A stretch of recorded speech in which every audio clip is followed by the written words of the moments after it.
brought to you by BoardGameAtlas.com, the fastest growing board game community in the world. Kia ora koutou and welcome to 14 games I got rid of in 2019. Now these aren't the only games I got rid of this year. I actually did another list halfway through the year with another 10 games. So these are really the ones I got rid of in the second half of the year. And there are many reasons to get rid of a game. It's not just because I think they're crap. In fact, I quite like some of these games, but I've only got a limited amount of space, and with all the new games coming into review, I simply have to move some on. That said, some of these games I just didn't enjoy that much, or I just know that they're not going to get played again. And frankly, there's no point keeping a game if I'm not going to play it. So let's quickly move to the list with the first game, Tigris and Euphrates. Now this is a tricky one because I appreciate Tigris and Euphrates, I admire its design, but I don't really enjoy playing it that much. And neither do any of the people in my main groups that I play with. So intellectually I can kind of go, oh yes, this is a very fine game with fine decisions to be made, but I don't find it fun. And I don't really see the point in holding on to a game, even one with a really good reputation like Tigris and Euphrates, if no one you play with is going to want to play the game with you. It's just occupying shelf space at that point. And I think it's because it's a dry, abstract, highly competitive game that you really need to play a lot to get comfortable with and to really know what you're doing. And every time I played this with a group, they were like, yeah, that's fine. I enjoyed that. That was okay. What are we going to play next? Never got anyone say, oh, let's play that again immediately afterwards. So yeah, that went on the trade table and it's gone to someone else who will appreciate it a lot more. One of the problems with Kickstarter, and there are many problems with Kickstarter, is that it creates games that are more flash than substance. And one of those games for me was Vengeance. Vengeance is fine, it's fun, it's a lightweight, Yahtzee Elder Sign type dice rolling game where you are the aggrieved party in a revenge movie like Kill Bill or Death Wish. The problem is it's got relatively light and simple gameplay combined with a colossal setup time and a truckload of miniatures that really add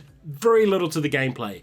They're static, they're just markers that go on the board. And you end up with dozens of these miniatures just displayed across the board for no real reason gameplay-wise other than to make the game look impressive. Now I like miniatures, I'm a big fan of miniatures games, but this one just seemed like work to set up. And the miniatures were so static, there wasn't any movement, there was no dynamism. So you end up with these bags of nearly 100 three-dimensional markers that you have to set up and then pack away and sort into their different groups, and it was just a barrier to what's a very simple, straightforward game. Now, this came in a small box and was completely streamlined production-wise, so it was just the mechanics, and you could set up little boards, put markers down, and do the fights and all that kind of stuff. I'd probably still have this game. But the box is about the same size as Star Wars Rebellion, and there's a hell of a lot more game in Rebellion. This one was sold to someone who didn't care for the game at all and just wanted to paint the minis. Next up is the game that wins an award for most air in a box, and that is Splendor. Now I know Splendor's a really popular game with a lot of people, and I actually don't mind Splendor, it's okay, but I really prefer Sentry Golem. And I found when the opportunity to play Splendor has come up, Sentry Golem's been presented as an alternative, and we always pick Sentry Golem. So Splendor's been sitting on the shelves since I reviewed it, untouched. In fact, I mostly did the review so I could cover the game and then on-sell it to clear the space on the shelves.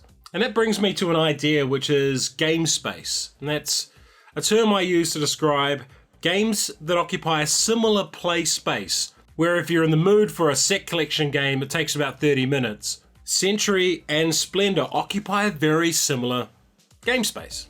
And I've been trying to get to the point where I don't have lots of games occupying the same space, because when you're in the mood to play one and you've got like 9 options, that just means those games don't get played unless you're a big fan of that particular genre. So yeah, it came down to a decision, Splendor or Sentry Golem, and I picked Sentry Golem. Next up is Lancaster, which is a very popular Euro game, and one I feel's alright, but I got Lancaster in a math trade, not understanding I was getting the Lancaster big box. Now, I was quite keen to get a copy of Lancaster and play it, but the big box is freaking big. And I don't like the game enough to have all the expansions, all the add-ons in this colossal box. So it ended up sitting on the shelf, occupying lots of space. And you'll see that's a recurring theme. A lot of these games have big boxes. So we ended up playing Lancaster twice, and it's okay. But these days, okay isn't good enough to stay in my collection. A game has to be like, wow, this is great, for me to keep it around. And the hilarious thing is, apparently this Lancaster big box is quite tricky to get in New Zealand, because when I put it up for trade, I had no less than 3 parties come to me and engage in a bidding war over it. And at least one person who missed out is still salty to this day. Number 5 is another game I got in a math trade, and that is Agricola. And I'll make this really short and simple. I got rid of this because one of my close friends has Agricola, and not only that, he has a newer version of it. So if I ever go around to reviewing it, I'll probably be reviewing the later edition than this earlier one. Although I've heard from a lot of people that the earlier edition is somewhat better to play.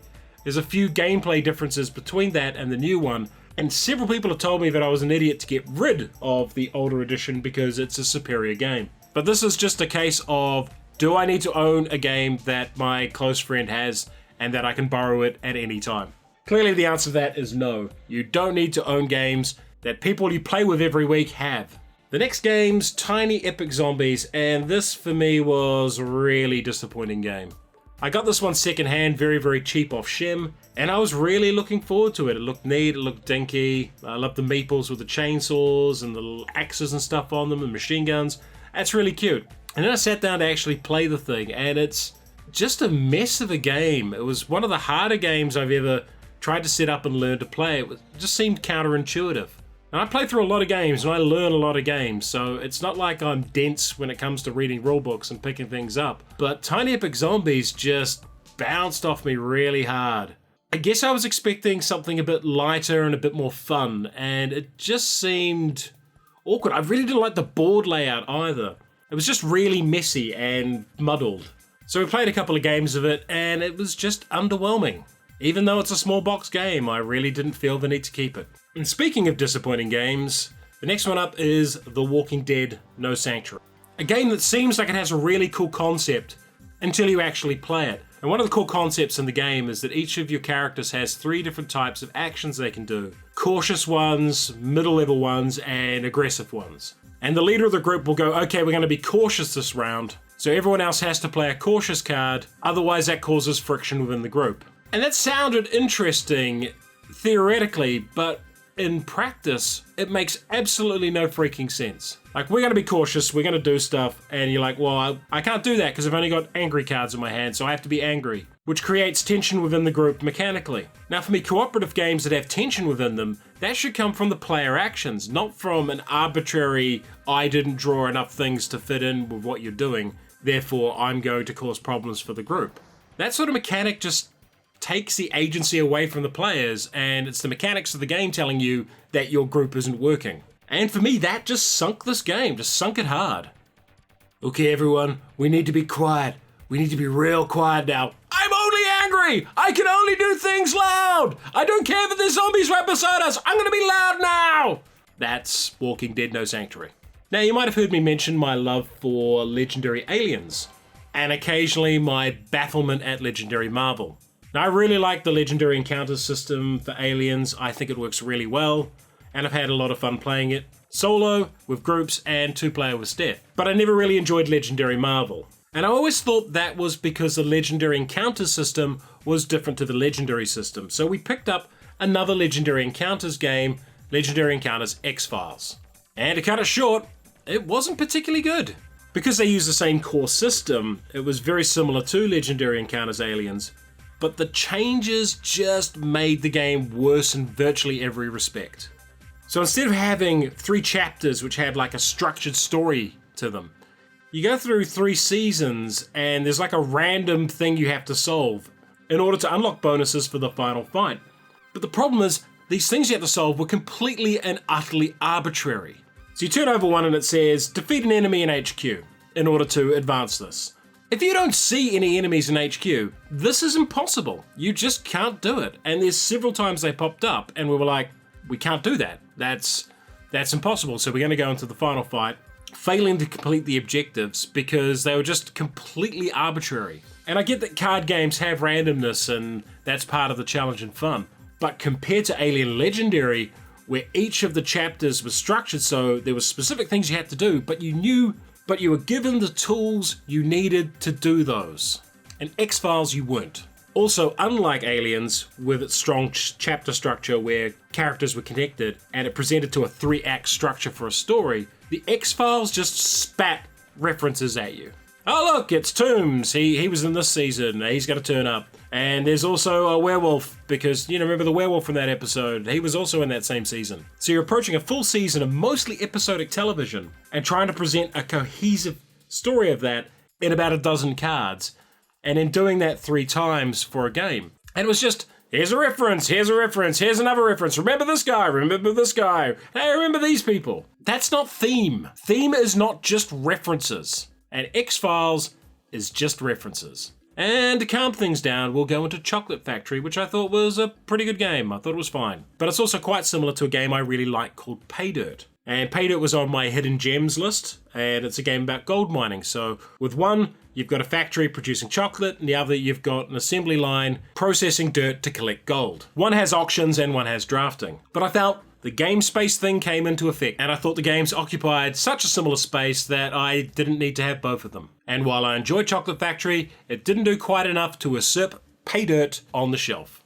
Following the game, I had a lot to like about it, but almost as much to dislike about it, and that's XLibres. The books were great, the different meeples, the different factions. There's a lot of good in this game, but there's also some puzzling choices made in it as well. The fact that locations go away each turn aside from one, so you're having to relearn the whole board, is just a bizarre choice to me. The second one is that the location boards were almost impossible to read. And I play games with a few people with pretty poor eyesight, so legibility is something I try to keep an eye on. No pun intended. And I know I could probably have house ruled this game or done something to it to make it work for me, but I just can't be bothered doing that these days. So for all its cute books and cute meeples and cool concept, it really didn't work for us, and it really didn't work for my playgroups. So off it went. Next up is a game that got panned by a lot of people. A lot of reviewers said this was trash. And I really enjoyed the hell out of it.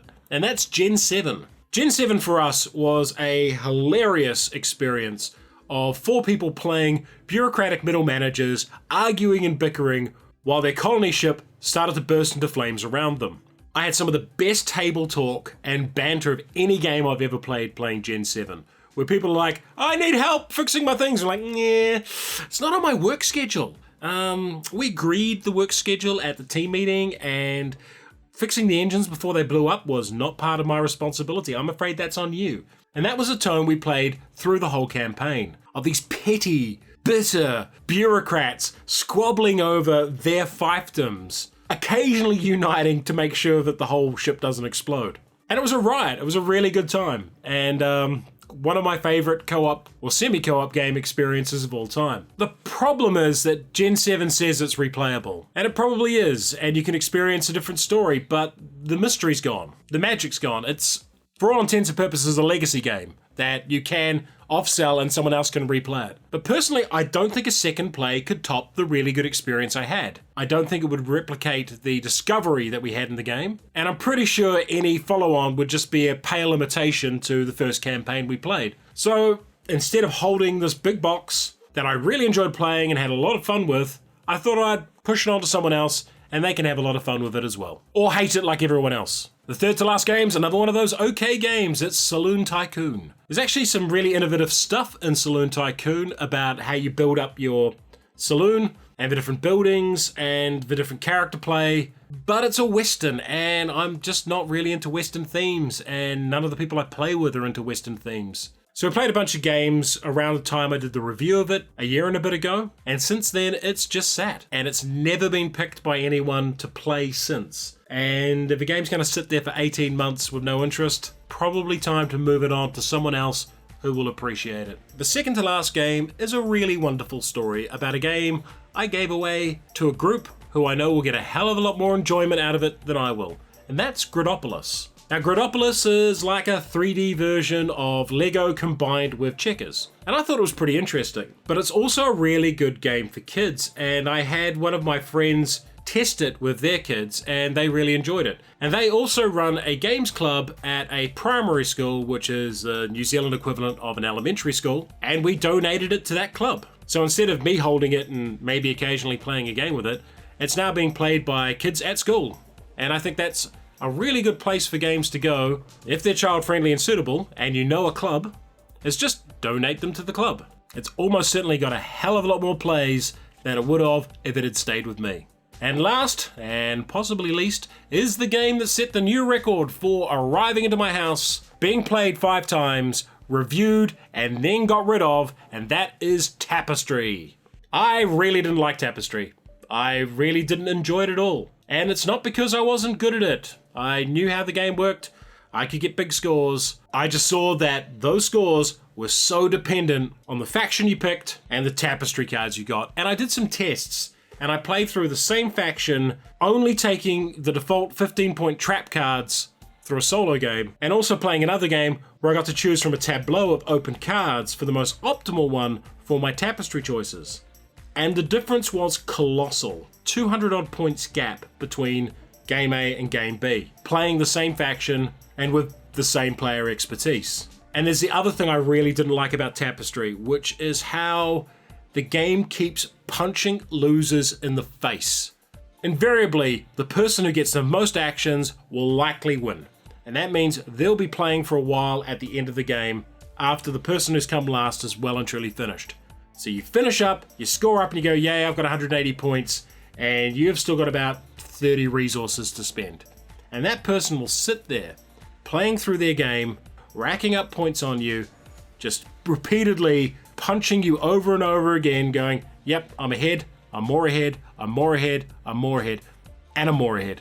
And that's not fun for anyone unless you're one of those people who really likes rubbing people's faces in it when you win. Winning that way is kind of miserable. You're sitting there going through your process as everyone is sitting at the table just sort of staring, twiddling their thumbs, waiting for you to rack up your score. And for me, that's miserable gameplay. I couldn't wait to see the back of it. So that's my list of 14 games I got rid of. What games did you get rid of this year? Let me know in the comments. And if you enjoyed this video, like it, subscribe to the channel, and support us on Patreon.